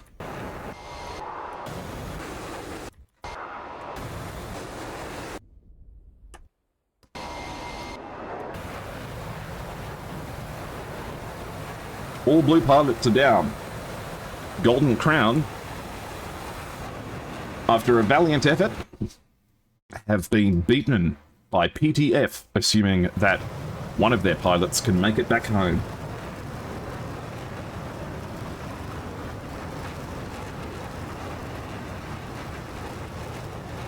A great effort by Golden Crown. They fight hard. And they ought to be proud of their effort.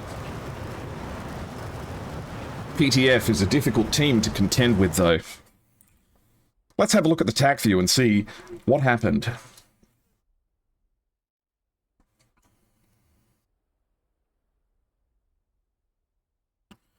Grey Wolf and Helldog, the two F-14s, employing a unique strategy down here in the south, in the north. Successfully managing to keep Gory and Austin quite thoroughly engaged here. The only problem is that these AIM 54s, they just struggle in low altitudes. Like this one just comes right off the rails here against Cadet Austin at 9 nautical miles. And just decides to firmly plant itself into the ground. No terrain avoidance for these AIM 54s. At the very least, though, the F-14s only got splashed after spending all of their missiles. There's anything worse than bringing a unique aeroplane choice is to not have fully had the opportunity to utilize its unique equipment. So fortunately, they managed to use all of their Sparrows, their Phoenixes rather, and got very close to effect, but unfortunately, it just didn't quite add up. Helldog here got splashed by Cadet Austin in a relatively close-range shot. Cleanly executed. If he's a cadet, well, hopefully this is his legitimization experience. Grey Wolf attempts to follow up and make something happen here. Though with that being said, this does feel a little bit like running out of fuel. I'm not entirely sure. Oh, I see. He was defending against Gory. Okay. Grey Wolf defends against Gory's AIM-120 a little bit too hard. And the F-14 can be a tricky bird to handle. And just slips out of the sky a little bit, unfortunately.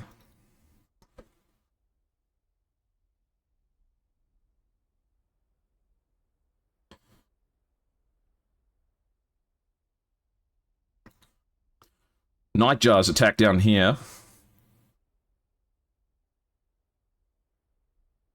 Oh, here we go. Sting. Getting very, very lucky to survive this AIM-120. Which seemingly just was a dud. Nightjar comes over, launches a 120 towards Cooler in a good attack. Commits again to fight against Zero. This, I feel like, is desperately unlucky. Of course, Nightjar wouldn't really have had any idea that Zero was there. And picking that exact moment to crest over the hill and take a shot at Hawk 1, it was the worst possible moment. It was the exact second that Zero crested the hill, and was the one moment that Nightjar was just a little bit too high off the ground. That is rotten luck.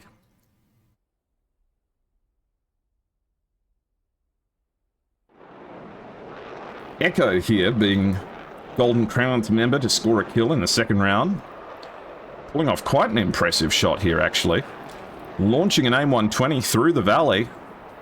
And it manages to find Zero right on the nose.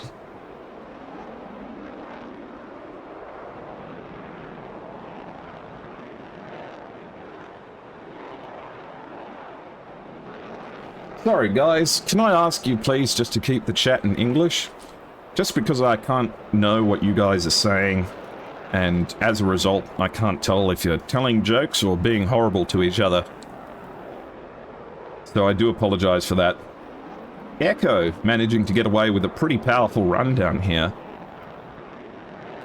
Poor old Hawk 1 desperately trying to pull the nose around to get it behind him, but traveling that fast, it can be tricky to pull the nose around.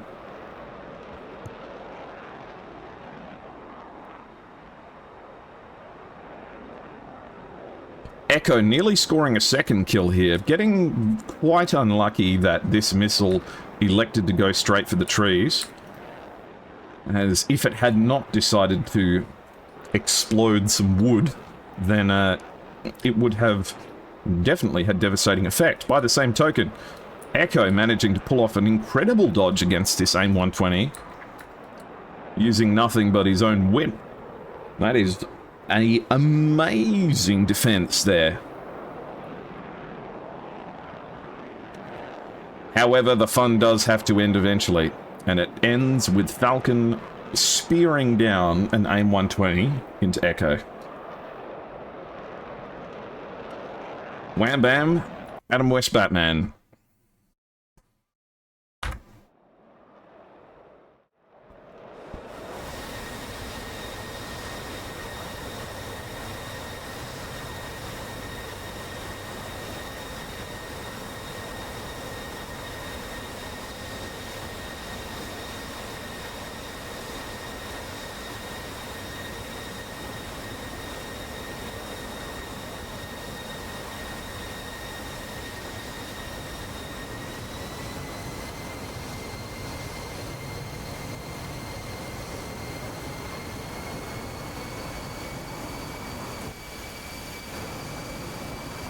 The runway is in sight, and that means victory is 2.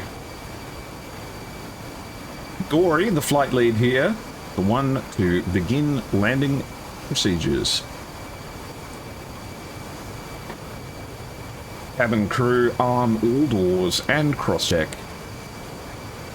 Prepare for landing.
Celebrating a well-earned victory, Gory makes their way down to the runway.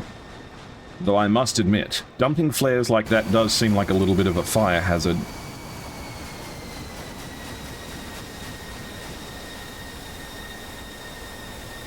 Touchdown! PTF Gory successfully squats themselves down onto the runway, which means that round 2 belongs to Phoenix Task Force, securing them the victory.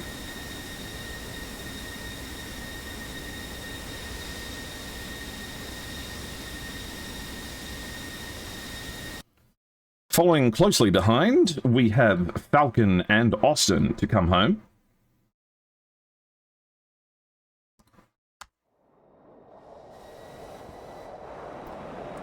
Falcon flying over the top, as Austin goes with them. Flares dumped on either side of the runway in a tremendous celebration of a hard-fought victory and a well-earned success. Hello, that fairy name not telling. You're here just in time for the closure of this particular match between GC and PTF.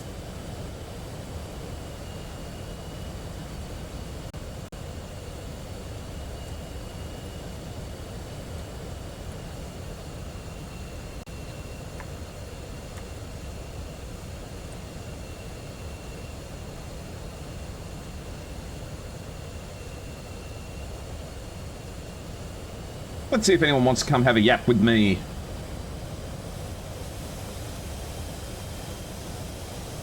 as Hawk 1 gently lowers this F-15 down onto the ground.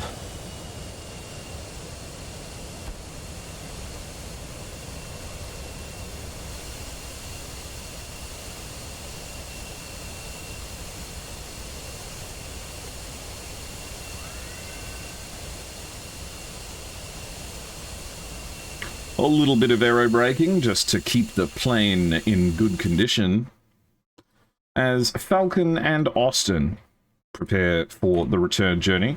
I just need to check something on TAC views, so give me one moment here.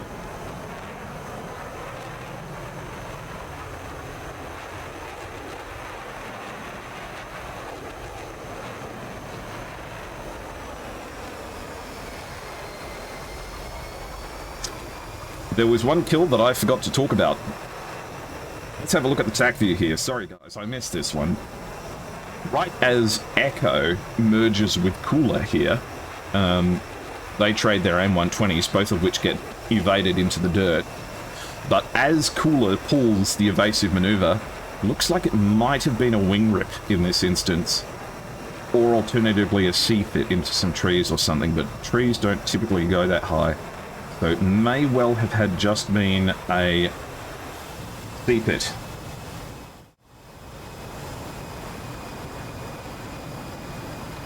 I'm very sorry, Anti-GC, but I did ask very politely that people keep it in English just at the moment. Thank you very much.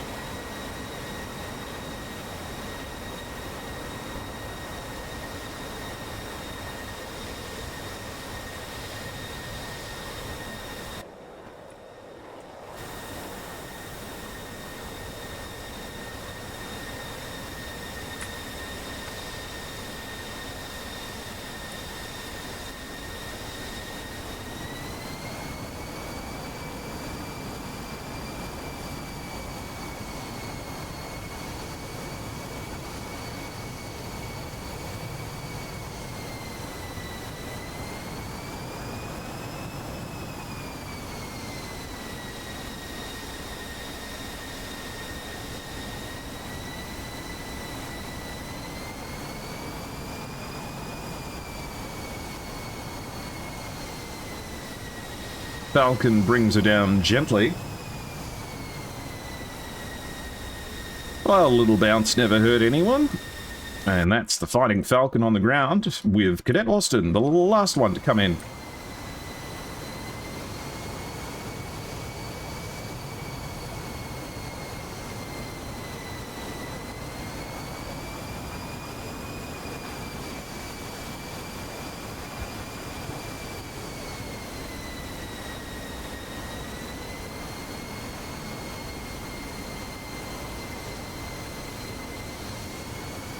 Hey GCPS SHD, how are you? Welcome in. We're just watching the last landings for the members of PTF as they come down for their victory.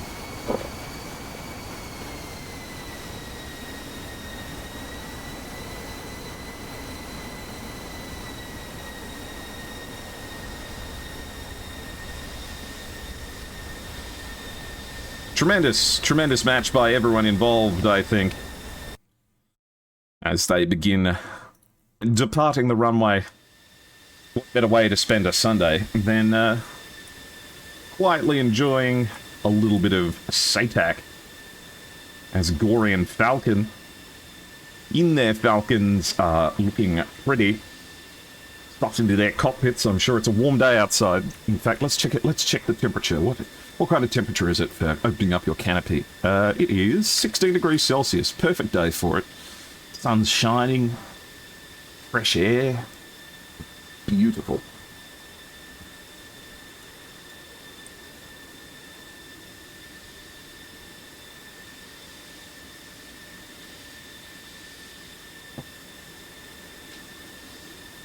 Well, it looks like no one really feels like talking to me at the moment, which is perfectly okay. It's probably late and a Sunday evening, so I wouldn't be surprised if they have places to be, people to see, all kinds of things.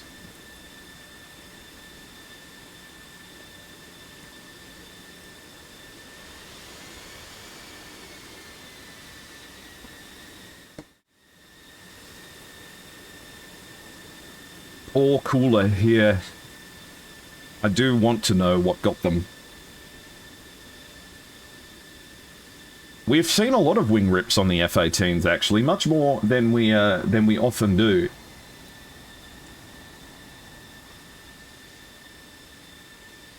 So maybe it's that these Hornet pilots have learned how to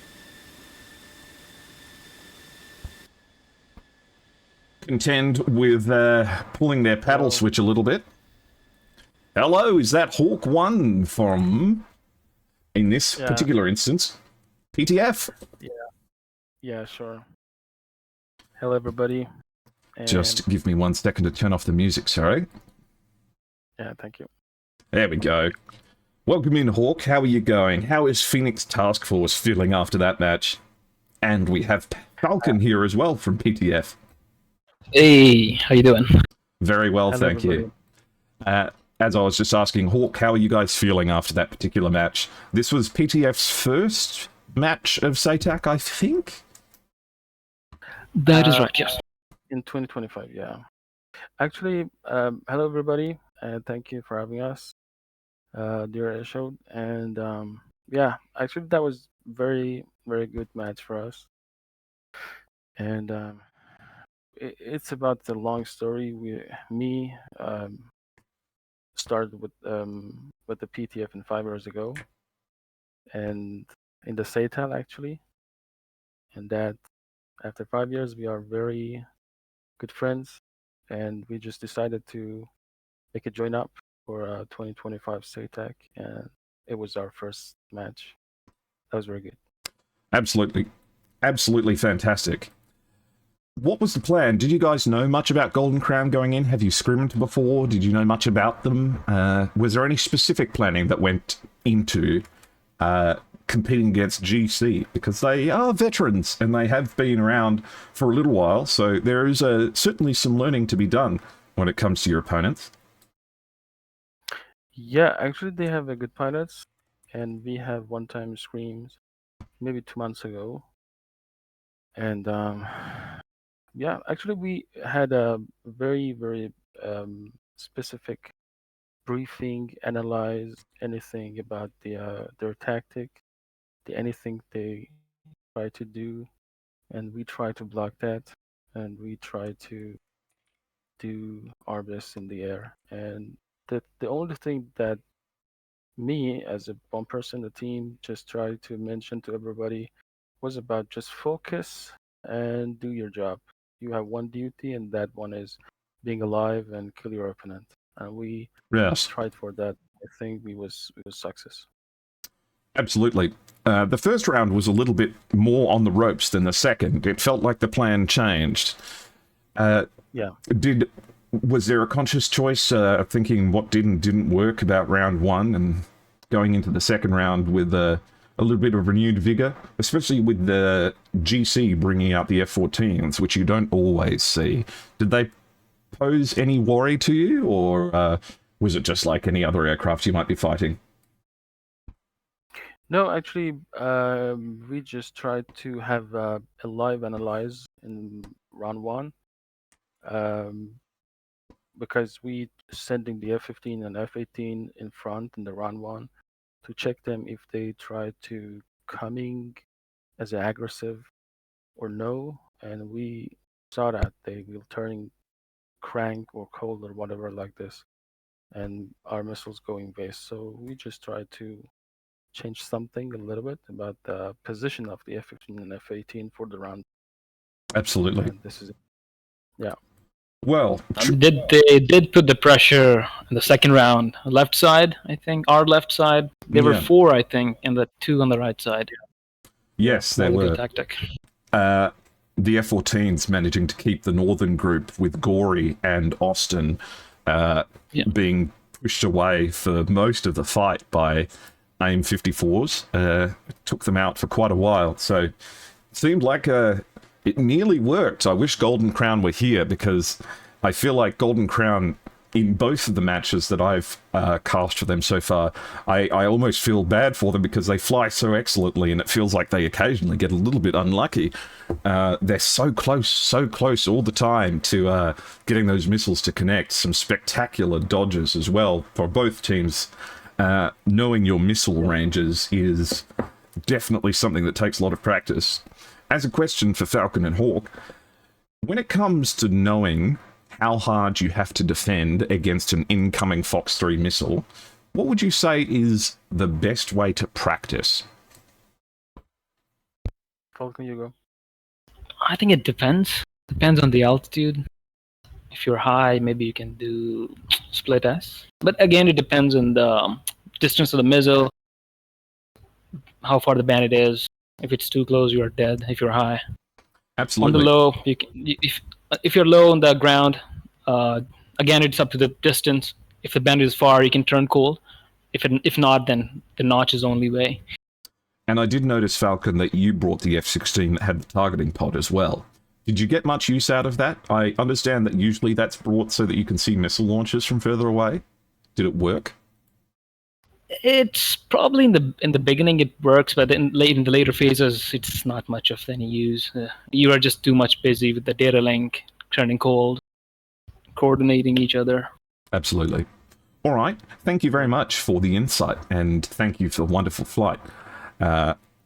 If you have anything you'd like to say, or any shout-outs you'd like to make, or anything you'd like to say to Golden Crown, I'm sure that they would appreciate it. Thank you so much for having us for tonight. We really enjoyed the match. We have a respect for GC, and I hope they will be lucky for their future match. Me too. That's it. Fantastic. Yeah. Fabulous. Well, thank you both very much, and thank the rest of your team. I hope you enjoy the rest of your Sunday evening, and the week to come goes smoothly for PTF. From EU and Pakistan. How many is the entire team Pakistanis either living in Pakistan or internationally? No, we have from UK. That's right. You have the F-18 pilot was flying. Kula, yeah. He's from UK. And then we have Iranian pilots. We have from Pakistan. Yep, it's a mix. Spectacular. Well, thank you very much. And also, let me mention, we have a woman pilot in our team. She's an Iranian, and she's the first and only professional Iranian girl pilot who can fly in the professional level. She didn't fly tonight. Spectacular. But maybe in what's their call sign? Surah. Surah. All right. Well, we better keep our eyes open for Surah, the first professional level Iranian female pilot. Spectacular. Yeah. Well, I wish you all the best of luck in your matches to come, guys. And please enjoy your weekend. Very appreciated. Thank you. Thank you. All right, guys. Well, that wraps it up for today. That's it from me. Let's go and see if 81 Bananas match is still going. And it does certainly look like it is. 81 Banana is casting the other match that was going on at the moment. So we'll go and hand it over to 81 Banana. In the meantime, don't forget to interact with all of the links that you see in chat for SATAC. I'll post them myself. Don't forget to drop a follow for me if you like my content as well. You can join into my Discord to be let known when I get up to stuff. And everyone is welcome in my community and within the 51st PVO.